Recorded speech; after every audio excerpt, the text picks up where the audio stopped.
I'm back. Episode 3.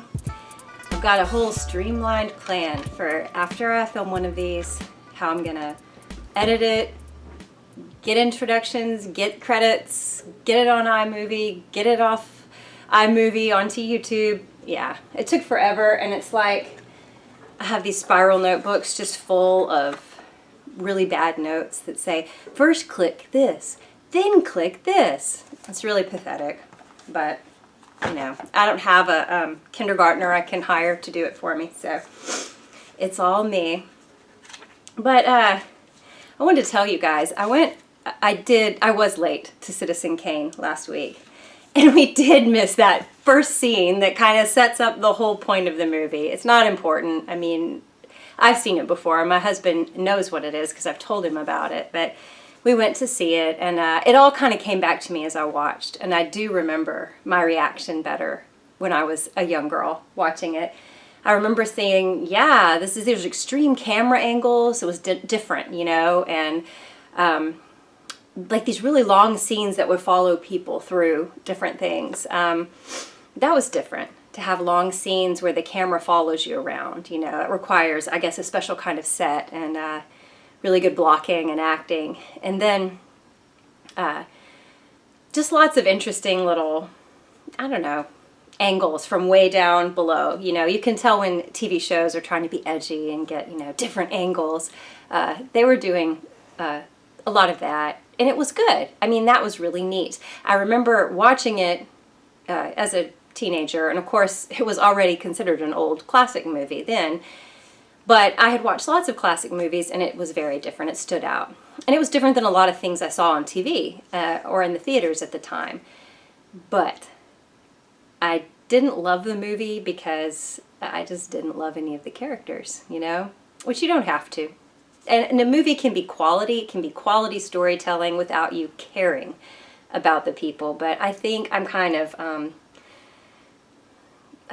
hokey that way. I like to care about the characters, even if like my care is hating them. I like to, I don't know, I like to feel something for them. Hang on, I've got to get some water. I'm dying of thirst. I think a dog's sitting on it. Okay, here we go. So anyway, it was fun. It was interesting to watch. I'd asked you guys the last 2 episodes, because I put them out like at the same time, what your New Year's resolutions were, if you had them. Do you even think they're worth making? Are they unnecessary? Because, you know, if you're disciplined, you don't really need to say it out loud. You know what your goals are. And then what some of yours were, you know, and if you were making anything special at the beginning of the year. And Katie responded that she didn't really so much worry about New Year's resolutions, but she did have like monthly goals that she used to follow.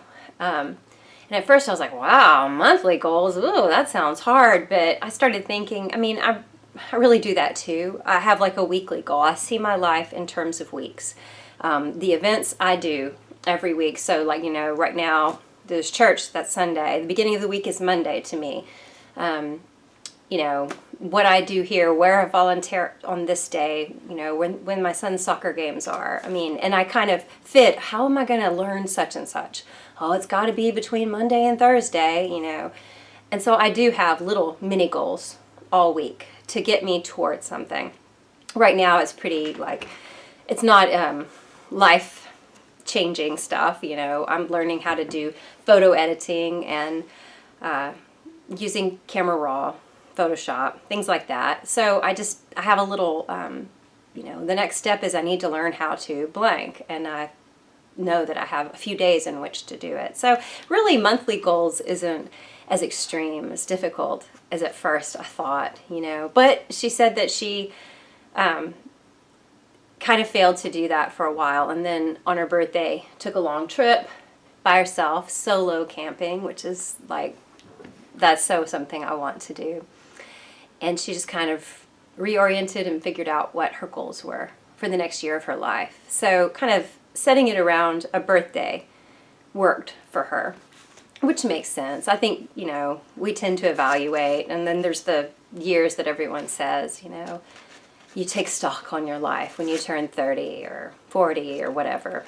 I don't remember feeling that way at 30 or 40. I remember at 25 being disappointed that I hadn't graduated from college yet, but now I'm not disappointed about that. I don't really care.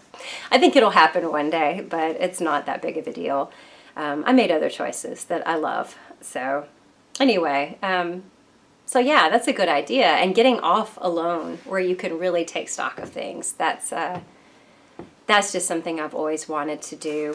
When we bought our last vehicle, I got one where the seats would fold down and there was enough room for me to sleep in the back. I thought I was going to go camping alone one summer while my husband and son were doing something. But I just didn't have the oomph to do it. I did not feel, I've mentioned, I didn't feel physically ready. So it would have been, I wouldn't have come home rejuvenated. I would have come home, oh, we've got a helper. I would have come home probably worn out and a little stressed out maybe from it. So, I mean, like at that point in my life, just driving to get my son from school, I felt like I would fall asleep on the road. So, like, driving any distance was just, it didn't feel safe. I know that sounds bizarre, but, hormones and lack of sleep can do that. My sleep was highly interrupted at that time by phone calls and worries, things like that. So, yeah, what a great idea, Katie, to go camping and just spend some time in thought, be in the quiet outdoors. Another response, Pam was saying that she just chooses a word, not really worrying about a specific resolution, but just a word that kind of gives her life some focus for the year. I'm thinking something to kind of filter all your experiences through. And I remember doing that one year. I did it with my kids. We each had a leaf outline, and I don't know where I got those. I think it was from like a kids project at my church, but I brought them home and I said, we're going to turn over a new leaf. What is something you want to work on? And so these were all like personal goals. They weren't like learn this thing. They were more about character that year, but I think mine was mercy. It's not that I was ruthless and merciless, but I wanted to feel a little more sympathy, and then it be reflected in the way I spoke about people. I think one of theirs was gratitude, and another might have been honesty. I think that was from one of my little ones that had trouble getting in trouble at school for talking and things. Honesty. I guess in coming home and telling me what happened. Bless his heart. I just said who it was. Anyway, I'm sure he's really worried about that now. His clothespin was moved quite a bit that year. So, do you guys do a word? I thought, what would my word be this year? I couldn't say for like a whole year, but I know right now I would like to have a broad perspective on situations. Obviously, things that are in my life that at first look difficult, to be able to step back and get some perspective, but also just other things, other people, their thoughts, the things that motivate them, just a better understanding. I'd like to not be narrow. I don't want to become narrow-minded. I know I narrowly know what I believe, what I like, what I enjoy, but it's good to understand other people too, and make room for new things in my thinking. So good luck on your word, Pam. I was kind of thinking this whole attitude of, gotta motivate myself to get something done because it's the beginning of the year. I'm wondering if makers really need to do that so much, because think about like all the output we'll have of like a project finished every month or every week for some people. Several have like 4 projects going at once, and a lot of knitters start new projects and they go all simultaneously, but they're always finishing things. Are we the type of people that need goals? Or is it just when it comes to making, no, I don't need goals. I am always going to be making something, and I typically want to see these things through because I like them. That's what I was thinking. And then Sophie commented after that on the YouTube that her resolution would be about self-discipline, because she is so creative. Her thoughts are going into lots of different places, and she needs to be disciplined with her focus at home with her family. So I guess so. I mean, I guess we do need resolutions of a sort. I thought that was interesting. Now, Deidre said that she's starting for the new year a whole new kind of craft. She's crocheted for years, and this is going to be the year that she learns to knit. I'm excited for you, Deidre, because knitting is just so much fun. I can crochet too, but I'm not great at it. I think that, well, I'm going to start a crochet stripe blanket, a granny stripe blanket soon. And that's easy. I enjoyed that. And I've made a couple of things with crochet, like a baby's costume. I really think those two things are the only thing I've made. But I do prefer knitting. That's just me. Maybe it's the look of it that I like. Anyway, I'm excited for you. And she had said she's going to take her time, learn the skills right, not make it a flustered experience, but just kind of relaxed and enjoyable, which is the way it ought to be, since it's for fun. And then, you mentioned, Deidre, that, at 53, it's kind of scary to start something new.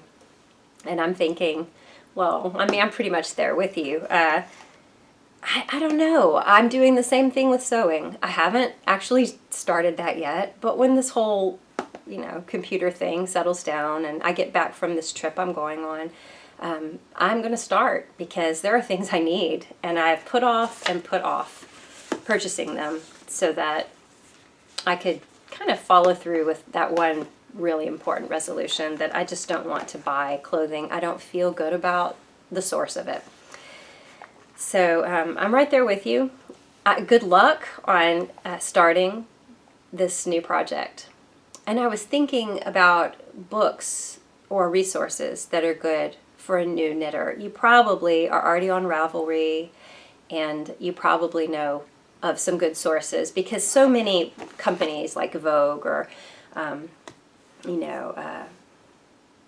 Melanie Fallick, they put out multiple books. So there's probably crochet books by them, like Interweave, crochet, and there's knitting. So you probably can find plenty of information. I know online, if you just Google beginners knitting patterns, you would find a ton. But I wondered if anyone out there watching, if you would want to comment and give her an idea of one of your first sources that you learned from, or one you recommend that's not, from way back in the day, but just really good for beginners. This really ties into something that this week, that hashtag on Instagram, my first hand knit sweater, or shameless first knits, that came up on Instagram, and that was really fun to look at everybody's first knits. I saw so many that I recognized, like right off. I could tell what they were. And, Deidre, you're talking about, we're talking about good resources. The book that I learned to knit from was Debbie Stoller's book, Stitch and Bitch. And I had two little kids in the house, and I have all of her books, I think, except one that was for men. There's a ton, and then there's a dog on the other. So yeah, so I had all these books that say in the title, and I would flip them to where the spine was in, and this was on the outside, because I didn't want my kids to pull it out as they're learning to read and say, "Mommy, what does this mean?"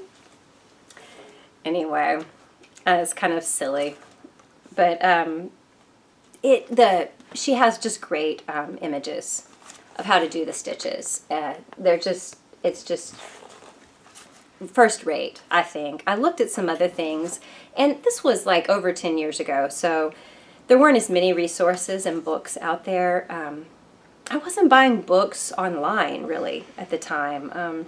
Gosh, that was way more than maybe 14 years ago. So I just got whatever I could find at the Walden Books at the mall. And this book was there. And I would go and I would look at it and I would think, I don't know if I want to buy. I know y'all are rolling your eyes at me because it has bitch in the title. But I just didn't want to, you know, I'm telling you, you say something offhand in front of a kid and then that's it forever. I think I wrote on my blog once about how, I don't know where, like my son got the word, that the word sexy is bad. Probably because it's like plastered all over Cosmo and stuff at the checkout line. And anytime he heard someone say, oh, that's sexy or something, he would go, we don't say this. I mean, so I just didn't want to open a can of worms, but I finally bought the book and it was so good. And this was my first sweater to finish, was this, it's called the Big Sack sweater. Wow, there's so much glare. Here you go. And it looked like this. I did it in brown sheep. That's kind of a wool with a little bit of mohair, so it has a little bit of a halo to it. It fit that way. It was perfect. But it doesn't fit me now. It doesn't fit me as baggy as it should. And I think it might be that one year I was washing it before I went on a trip to Peru. And I wanted it to hurry and dry. And I might have put it on one of those a little thing you stick in your dryer so that it holds something, and then you just do air tumble dry around it. I don't know, maybe I kind of shrunk the fiber a little because I can't imagine, it's so short looking. I know that if you gain weight and you grow wide, things come up, right up, but it's short in back, like it shrunk a little. I don't know how I did that. We'll see. I'm thinking I need to make a new one with just some tweed, regular yarn, not the mohair. But anyway, there's some great patterns in this book. I don't know if this is the kind of book that would help Deidre with learning to knit, but a lot of these patterns are still doable today. I mean, they're not too dated. I knit like 8 things out of this. I did one of these scarves, the little kerchief. Ooh, I hope those are showing up. I can't tell. I did this one with a little keyhole. Whoop, here we go. This Windy City scarf right here. I did some bags, both of these bags. And they were cute little projects, you know. One was felted, so that was new for me to try. And she walks you through it all. And this is a good reference. I've come back to this book. Now, I can't remember the last time I needed to look in this book, but for years I came back to this book. And there's a few I never did knit, and I always wanted to. Like, I always thought this peppermint twist was cute. Little raglan baseball type sweater. And then I always thought all that fun fur I had, I would make a cat bed, but I never did it. I still have the fun fur most likely in my garage.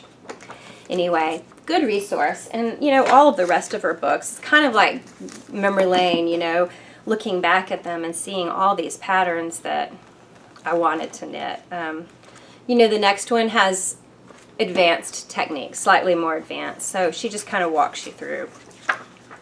This one was this Lucky Clover lace wrap. My binding is falling apart. That's really pretty.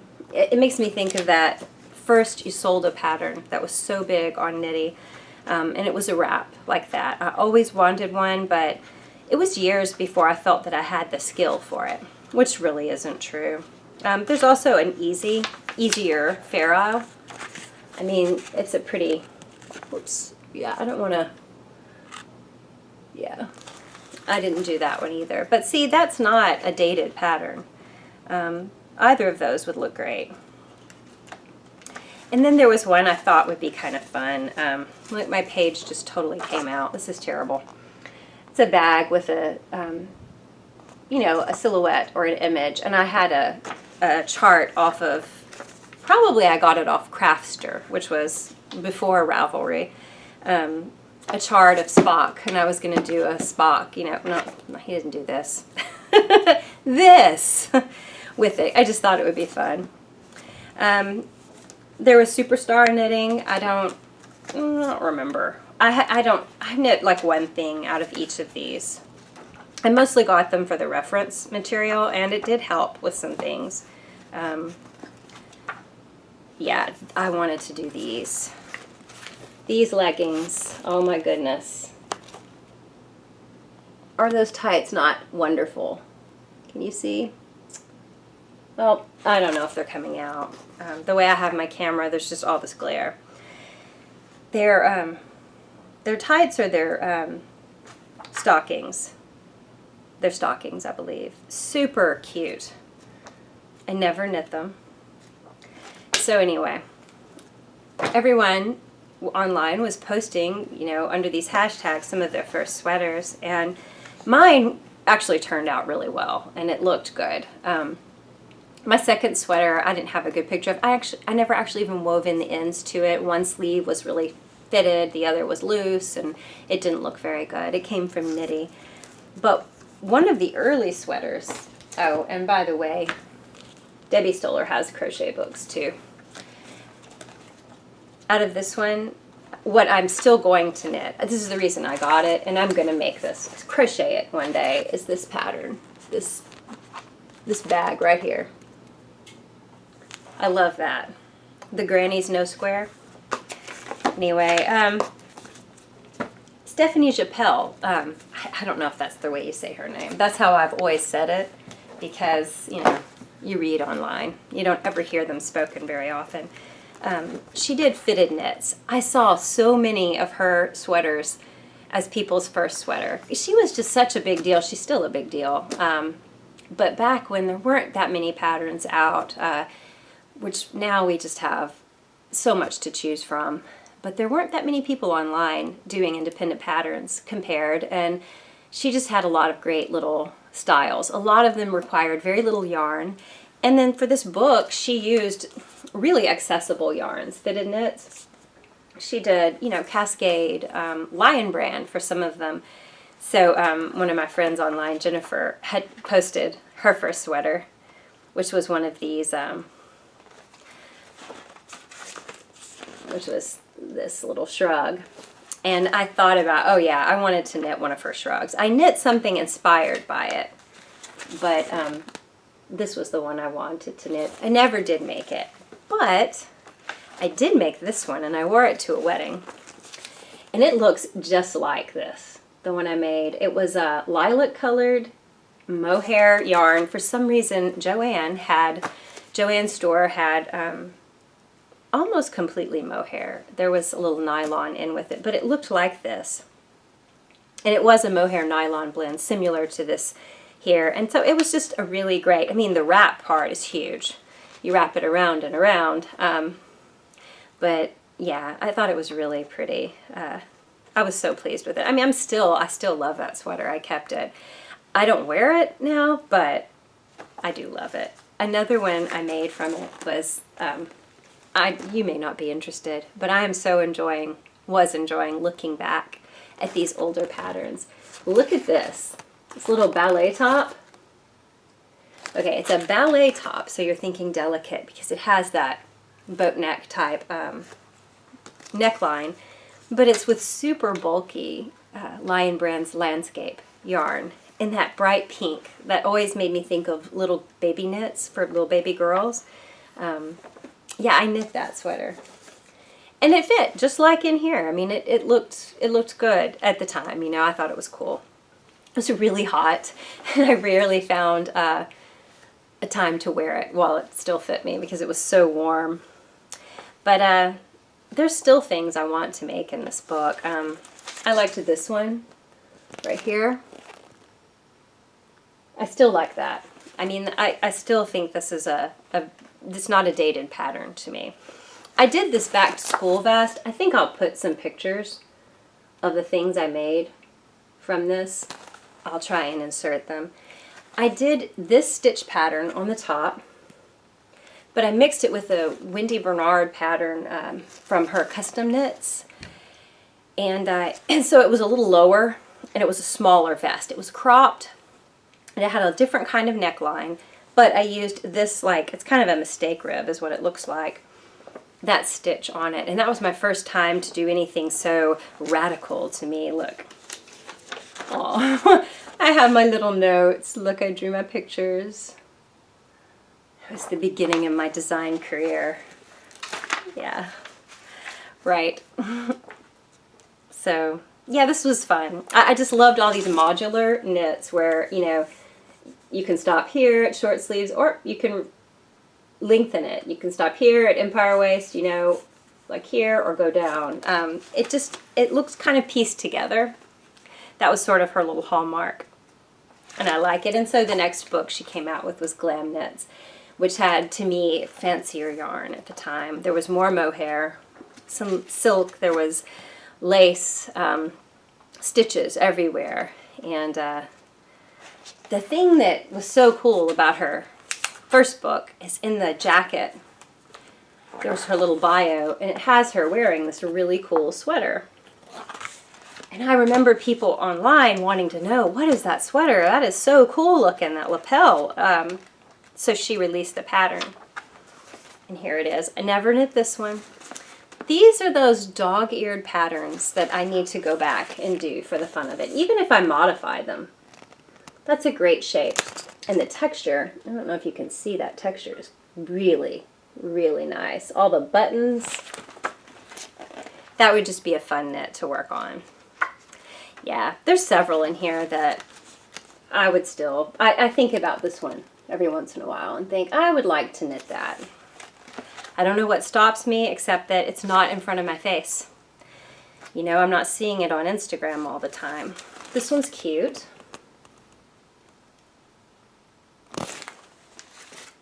The deep ribbed cardigan. So, yeah. Oh, this is another one. This is never ever going to go out of style. So, anyway, that's my little trip down memory lane. The Debbie Stoller books are good to learn knitting skills from. And really, the Stephanie Jappel's books are too. But they get a little more complex, especially with this one. But the others, I mean, they were among my very first sweaters to make. Also, these are just my recommendations for someone who wants their New Year's goal to be learning to knit. But you guys, make sure you leave your recommendations in the comment, and she can see. This is a good idea. Knit Picks puts out 52 weeks of dishcloths, and I think they've done this for 2 years now. This was the first book, and it's great. You learn all kinds of stitch patterns.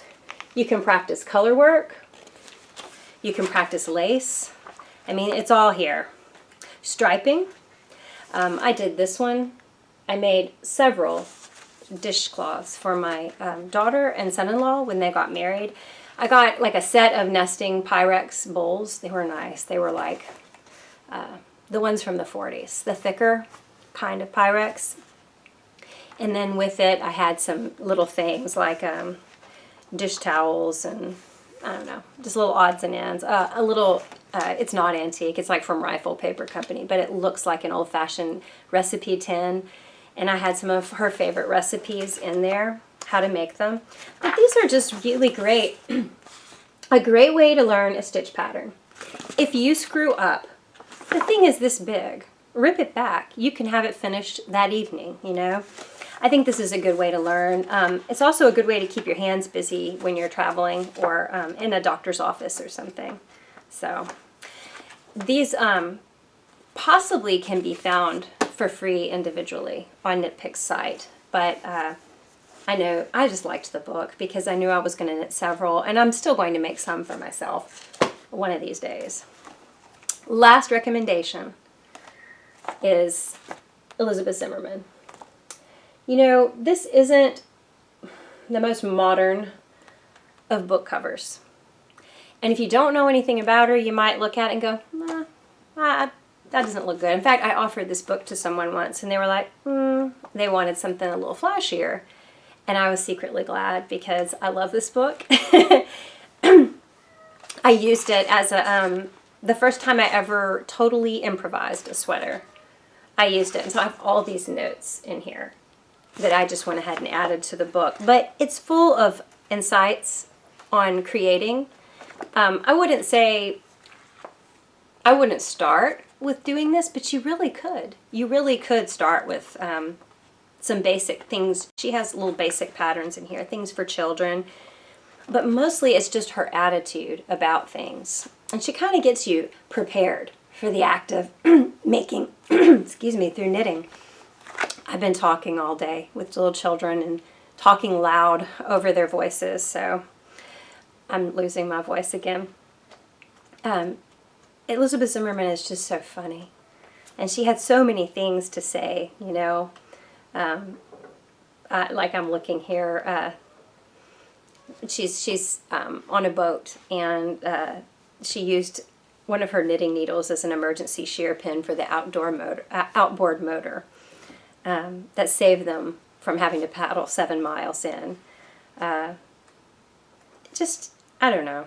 It's encouraging. It's fun to read. And when I read this the first time and the second, it just gave me a feeling of, oh, I'm doing something really special.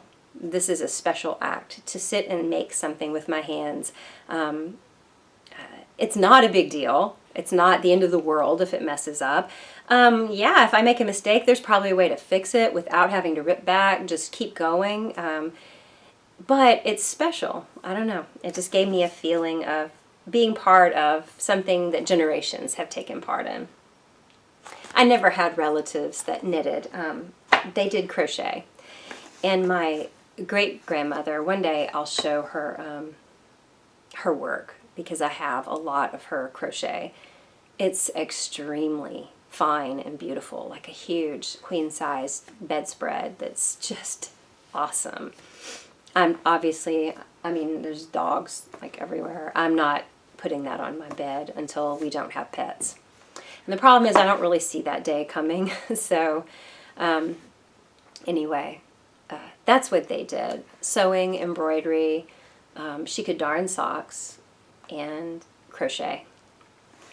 Anyway,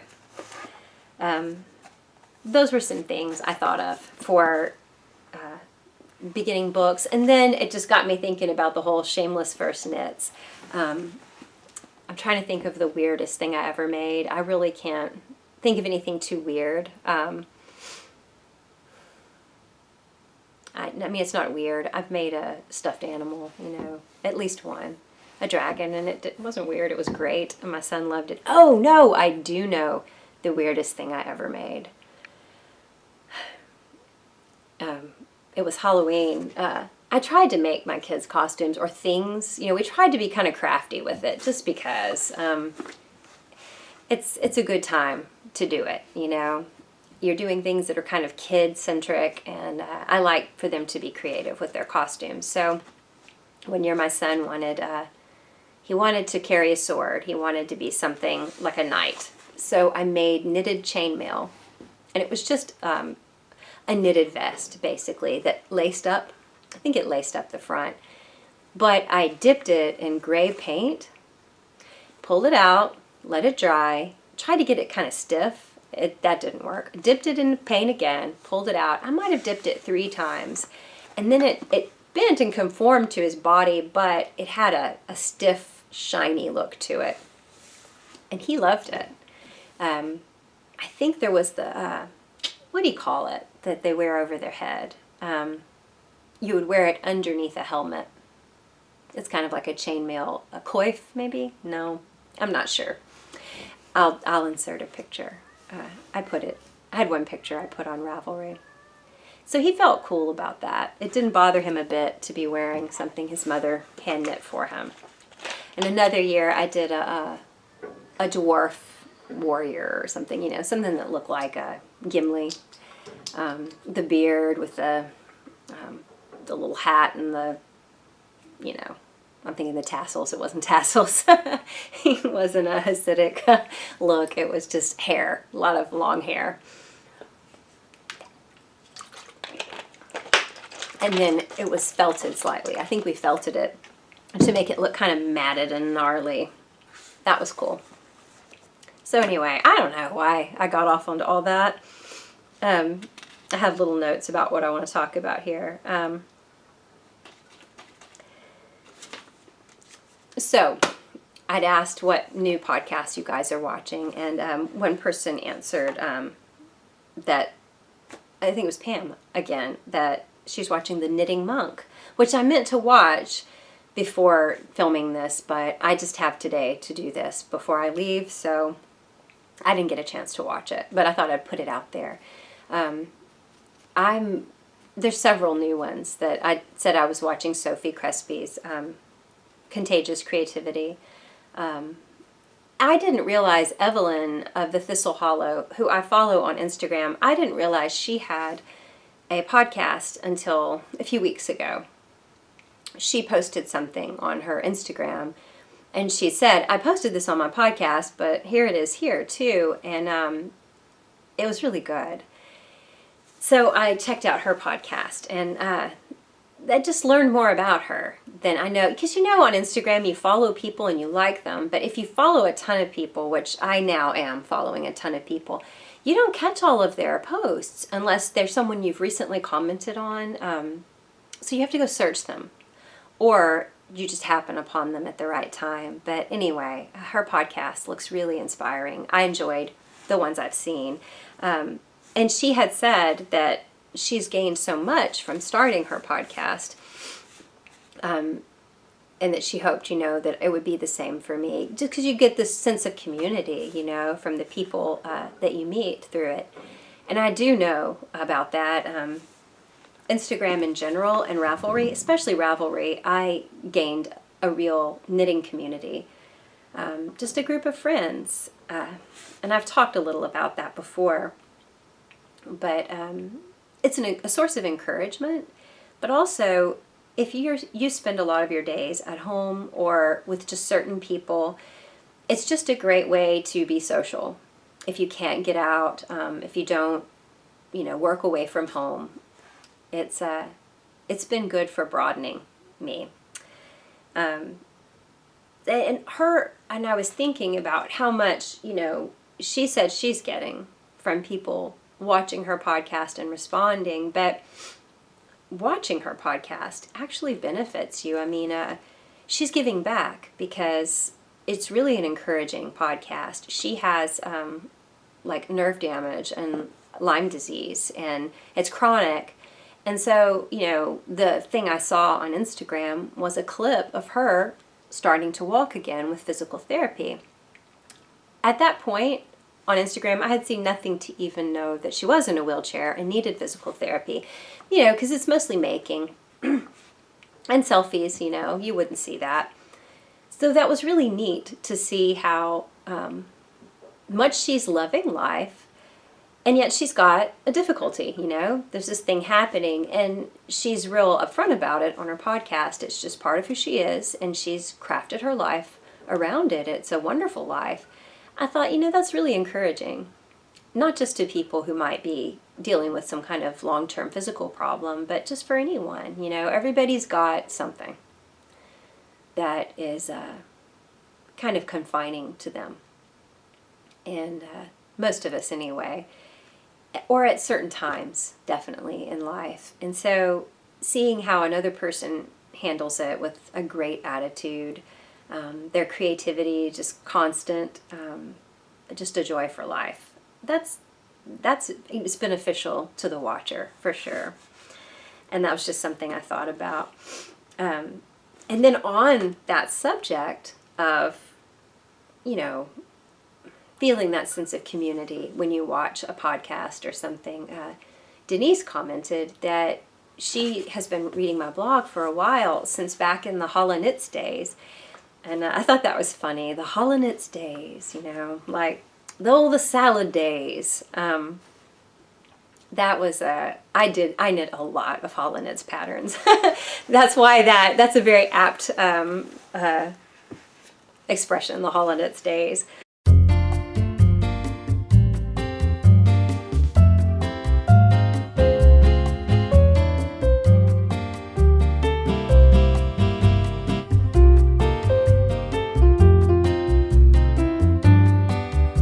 with a Daze.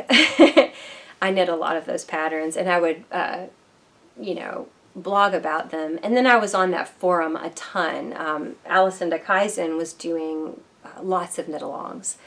And I met several people that I'm still in contact with today. And in fact, Katie, that I mentioned earlier, she and I are going to go together to Iceland in April. And it is done, y'all. The tickets were bought this week, last week.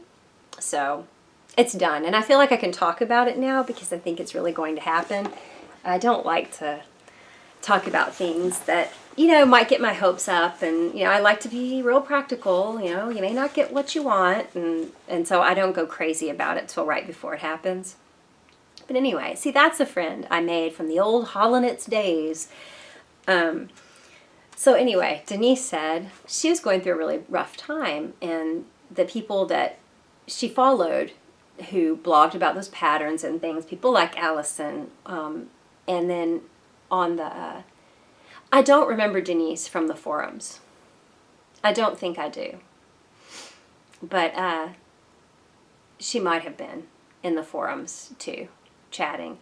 That was a really encouraging place. A lot of people learning to do things for the first time. And all those designs were to me, they were really quirky and edgy. So there was always something new that I would learn from them. So anyway, she said it really gave her a boost at a time that wasn't so great. And I totally get that. That's totally true. There were times where the people I chatted with online were the nicest people I talked to all day. I had 2 teenagers at home. Even sweet teenagers can still be kind of, hey, ma, when you ask them questions. My son's going to walk through that door soon, and he's going to be like, whatever, ma. Go to his room, and I won't see him until his homework's done and he's feeling better. And then he'll come out and be a little more talkative. So, I got a lot of, just feeling like I was a person. People would talk to me like I was people too. That was nice. That was kind of when I started martial arts. I did a class, and that's how it was. That's the main reason I liked it. I brought my son, but then there was an adult class, and I stayed for it. And there were several women, and we were all starting at the same time. And I had done martial arts at home, but I've never taken a real class or achieved any kind of ranking. So, I had some physical skill, but I didn't know any of the, patterns and things. And it was kind of nerve-wracking to be in front of people, and I was shy. And there were a lot of young boys, like teenage boys, and they were real respectful. And the ladies there. Anyway, it was a really good environment for a while. Everybody was really positive. We laughed the whole time. And, you're getting a good workout and you're learning things. And I remember thinking, I really need this more in my life.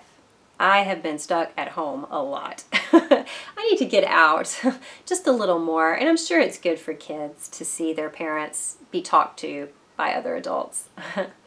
So I get what you're saying. I definitely feel that way about people I've read their blogs, now watching podcasts.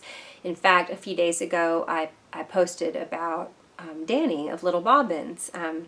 She came out with her 'Twas the Night Before Christmas socks, and I was just going to write a post about knitting the socks. They were great. I love that pattern. I'm going to be knitting it again. I may or may not do the trees every time I knit it, but I love the heel. And so that's how I'm going to do my socks, with a heel flap from now on. And as I started writing, stuff started coming out like, you're supposed to do your Christmas Eve cast on Christmas Eve. I couldn't. I was busy. So Christmas Day, that evening, everything was quiet, and I sat down to do it, and I just felt kind of weird. It was a weird thing because somebody was missing from our family that had been there for my entire life on Christmas. And I've accepted that. I'm not worried for her where she is. I feel good about all that. But it was weird. And I just kind of didn't know what to do with myself. And so I just focused on that sock pattern. And, I watched podcasts, and I focused on that sock pattern. And I don't know, it took my mind off of it. I just felt better. It was just a little pick-me-up. But definitely, our connections online, they are important. I've talked with people, like I teach a class on Sunday morning, and I asked them about online friends, and several said, well, they're not real. It's not a real friendship. I mean, if you really needed somebody, they wouldn't be there for you. Maybe they couldn't be there for you. But I differ. They might not physically be able to be there, but when my grandmother passed away, it was mostly people online that even said anything to me. A lot of the people I know in real life that are my peers, they just didn't even know. They didn't, or they just didn't get it, because a lot of people don't know their grandparents very well, and they feel like, well, that's just what happens in your 90s, you know. They wouldn't know what it's like for that to be your mother figure too, and your friend, you know.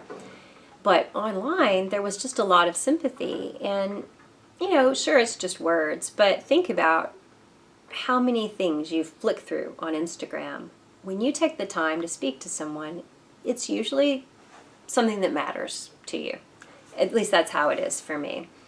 I am specifically trying to communicate, and it made me feel good to see all those the next day. And there were some people that I know in real life around my age that did reach out to me, but not all that many. And I wouldn't be bitter about it at all, but that online community made a difference, definitely. So, yeah, you can have real friends online. Over and over, I'm talking with people lately, and we're saying, oh, if we could just get together in real life. Well, I mean, I guess I'm getting to a point in my life where once in a while I can make that happen. So that would really kind of cement, yeah, this is a real friend that I see and touch in real life, you know. So, I don't know. These are just the things I've been thinking about this week. That, like I said, what you respond to, that I say, it affects what I am thinking and how I respond to you. Let me show you something. It's all the ends are woven in, and look, I've got my little tied edge. That is with these, and probably the blog post will be up before you read this. And I will probably insert a few photos at the end of it, or maybe at the beginning. I had one. Gosh, you know, this using Camera Raw, I don't like the way my photos are looking that much. They're okay. I had trouble with these being in focus also. I lost my little clicker. So I'm like putting a rock on the ground where I'm going to be standing, and all of this, it's like midday. There's kids being picked up from school, and I'm like in this weird little area that's a little bit wooded, but cars are zooming past. I feel so stupid.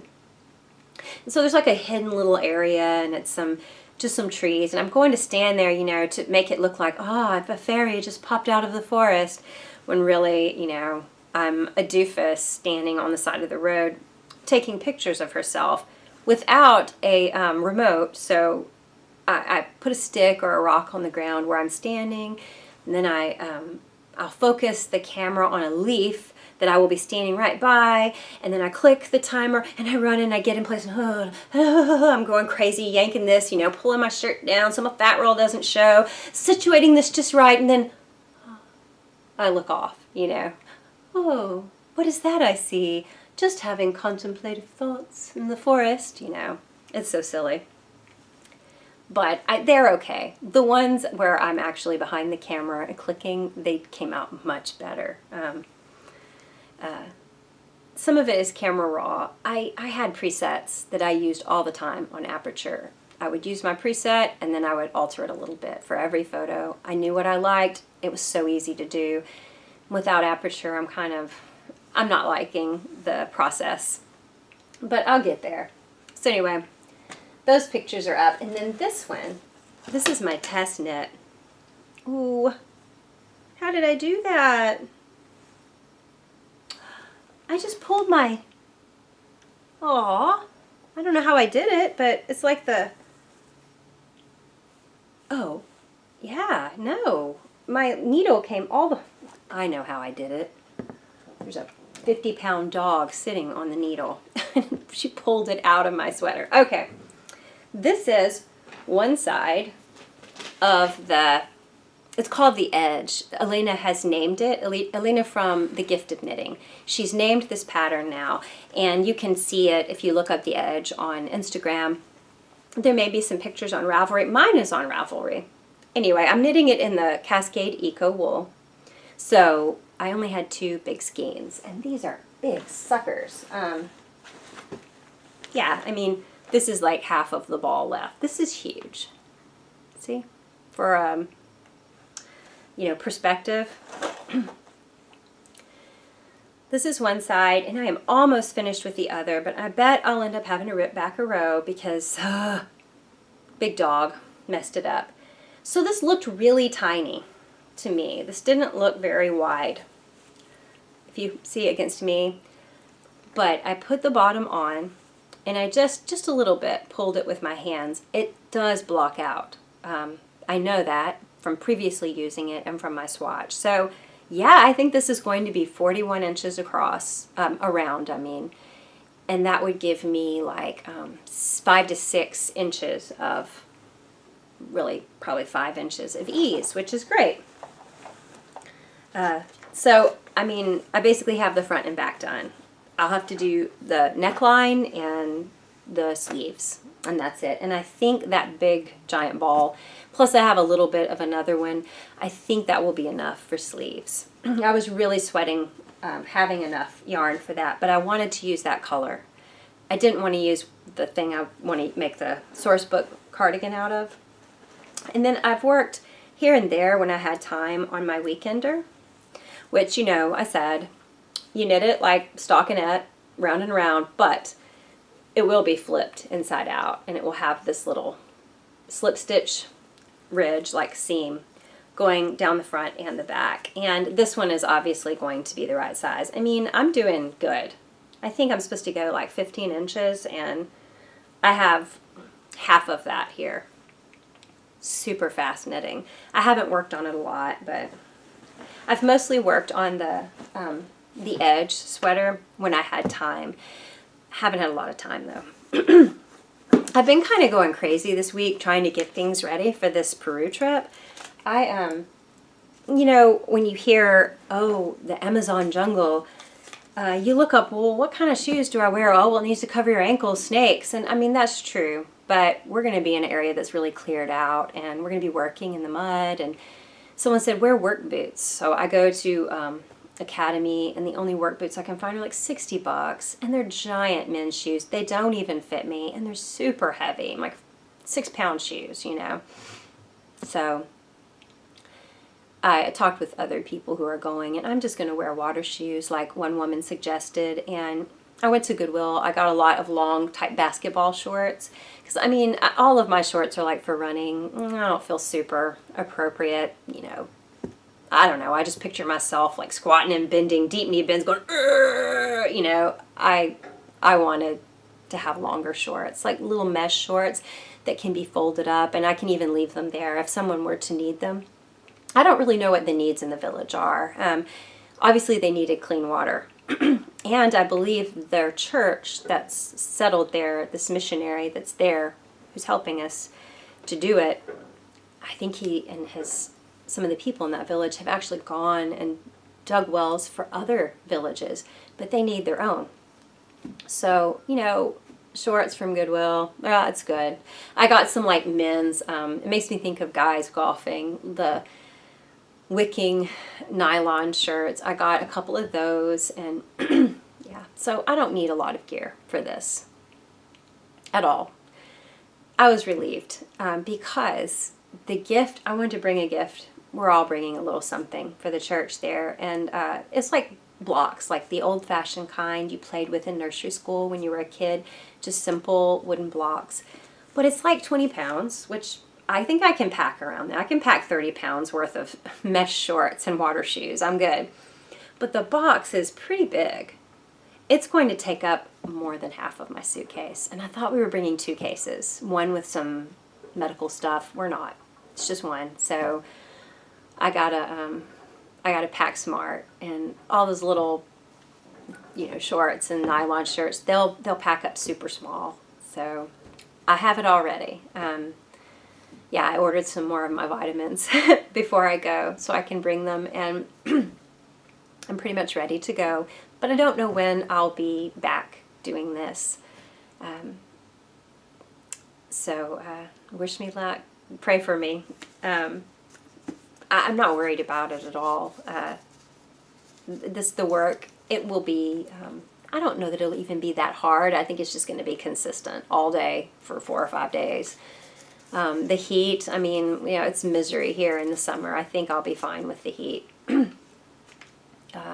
The snakes, you know, I'm not like really excited about having to go to the bathroom at night and walk to an outhouse, or just out to some trees to do it and have to watch for snakes at the same time. That kind of bugs me, but that's not probably going to be an issue. I normally wouldn't be going on to big trips like this so soon, with just 2 months between, especially my son's senior year. But this mission thing came up, and they needed another person. They could use the help, and my husband was like, go do it. We had some fundraiser money for trips, mission trips collected. We'd worked a lot of fundraisers, and my son wasn't going to do one this summer, so it's like, why not, you know? I didn't realize I'd missed several of his games, but he's twisted his ankle, so he may not even be playing in those games, or at least 1 or 2 of them. He like sprained his ankle, actually. They're wanting him to play. They said, it's okay, it's wrapped up, you're all right, you can play on it, and maybe he will.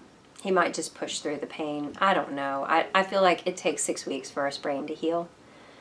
But, I mean, you know, I'm in my 40s, so I only know my body. But that's how it was for me in my 30s and 20s too. So, you know, he said, oh, it's no big deal. You know, I'll be back for end of the year, prom and all that. But they just happened that way. And then the trip I'm taking to Iceland is going to be later in April. And guys, any recommendations for things to do, the best way to do it, where to see what, how to get there, where to stay, anything like that, oh please let me know in the comments, because we're kind of finalizing details on all of that now. And we're going to do it pretty cheap, just taking a pack as a carry-on, and that's the luggage for the trip. But I feel overwhelmed with all the things I want to see, and a lot of what I want to see, I didn't even know really the proper name for it or how to say it. Like the rift where the mid-Atlantic ridge is, where the plates are, and you're standing where the earth is dividing, you know, so everything you're looking down beneath you, it's like new earth. That's exciting to me. And there's places where it's splitting and there's lava coming up, you know. I'd really like to fly over that. That's the first thing I ever saw that made me want to go to Iceland. Yeah, I was like in geology class as a senior. I was like, I want to go there before I die. The idea of brand new earth, that's exciting. And then there's other things like geysers you hear about, waterfalls. But there's some waterfalls that aren't the most, the biggest, the tallest, yet they're the most unique, you know. There's only so many things we can do in a week. So suggestions, because I know a lot of knitters are going there and have gone. It's like, you know, knitting mecca, basically. So I want suggestions, please. Something else we did this week, we've been finishing the Full Metal, well, we saw Full Metal Alchemist years ago, several times, but I've never watched The Brotherhood, which came after the first one, but it actually follows the books better. It's anime, and you know, I mean, if you like anime, you love it, you've seen it. If you don't, you might be like, I don't know if I'm going to watch something like that. But I can say that it's such a good story. It's a really strong story. It has some of the anime hallmarks, you know, little goofy moments and silly things thrown in at times that kind of would be tragic, you know. And, you know, unrealistic artwork at times, and then super unrealistic to kind of show somebody's emotions. But it's a really funny show, and it's good. And it's got these poignant moments, and I'm thinking, God, I can't believe I'm watching this cartoon suit of armor talking, and it's making me really sad, you know? So Full Metal Brotherhood, it's pretty good. We're finishing that with our son. He said he's never watched it. I can't remember. I've seen it. Apparently I have. I thought I hadn't, but every episode I watch, I go, oh yeah. So I've seen it before, but not as much as the other version. And it's better. It is the best version. We've been doing that. I've been reading Oathbringer by Brandon Sanderson, and it's good. It's getting really, my daughter said it's going to get intense because she's ahead. She's already finished it. It is now intense. I still don't know how I feel about it, because the last book, Words of Radiance, was really good. And I don't know if I feel the same about this, but I may just be more scattered when I'm sitting down to read it, so I'm not really focusing well. I don't know. I kind of have to focus to really picture things right and to really get the meat out of the story. So what are you guys reading and watching? Leave a comment. Tell me what you guys are doing for entertainment while you're knitting or whenever. What you're reading and watching. What's your first hand knit sweater experience? If you had to do hashtag my first hand knit sweater or shameless first knits, what would yours be? Was it sensible? Was it something you would still wear today? Or was it gargantuan or weird or ill-fitted or knit in the worst yarn ever? I would be interested to know. And then if you have a recommendation for Deidre of just some good resources for your first knits. It could be the ones you used. If you feel they're too dated, maybe some modern ones. For me, I still think Debbie Stoller's books are excellent. And I respond really well to still images because I can just refer back to them real quick. I don't like to have to watch a YouTube video and watch someone like I'm doing. See, I just did it. I don't like, you know, waiting for them. And, well, today, see, we're going to be... and if it's like a 7-year-old, it's really hard. That's really hard on my ego when I'm trying to learn something on my computer, and it just feels so high-tech to me. And it's like this little kid going, today I'd like to talk to you about... and I'm going to teach you how. And then they're just going click, click, click, click, click, click, click, click, click, all over the place, and I can't even follow it. That is a rude awakening. Or, really, what did y'all learn? I mean, what was big for you? I was first on Crafter, and then shortly after that on Ravelry, and Crafter, I guess, is over. And then, like Denise was talking about Holla Knits. Holla Knits was a big deal. I mean, I churned out most of my hand knits probably through those pattern collections. I met Katie through those pattern collections. I knit probably 4 or 5 of her designs. What did you guys do? Was there a certain blog or a forum on Ravelry that drew you? A lot of people have done. My sister's knitter, Very Shannon, you know. There's a lot of fringe. The fringe knit-alongs are a big deal on Instagram. What motivated you when you were first learning to knit? What online community was it? So, yeah, your shameless first knits and your first references for that kind of thing. My dogs are fixing to bark. Also, if you have recommendations in Iceland, please comment. Please. And I'm trying to think, what else do we talk about? Oh, do you think that makers, people who are constantly making things, that they tend to be pretty disciplined? You know, make lots of resolutions and they would follow through. I do think that in general, all the makers I know, they typically follow through with something. They're always making things. Now, they may start more things than they can possibly finish, but they're making so much more and accomplishing a lot more. But, you know, everybody's accomplishing something. They just might be making a really good meal or, you know, spending time on relationships, whereas, you know, I knit instead. No, I can do relationships too. So anyway, I'm interested about your thoughts about those things. And I might slip some images of some of my first knits in here now if I haven't already. So I hope you guys have a really good week. Bye.